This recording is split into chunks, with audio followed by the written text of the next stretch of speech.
What would you say your all-time favorite feud was?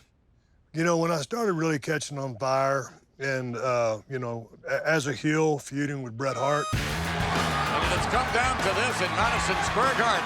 If you like Holyfield and Tyson, you're going to love this. Bret Hart was really instrumental in Steve Austin's career. In '96, Bret Hart had to leave for a little bit to get his knee cleaned up. He needed a comeback match.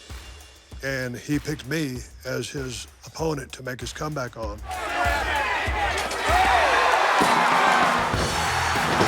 And, you know, if you ask Bret, and he's told me, he goes, I saw you coming a long time before you knew you were coming.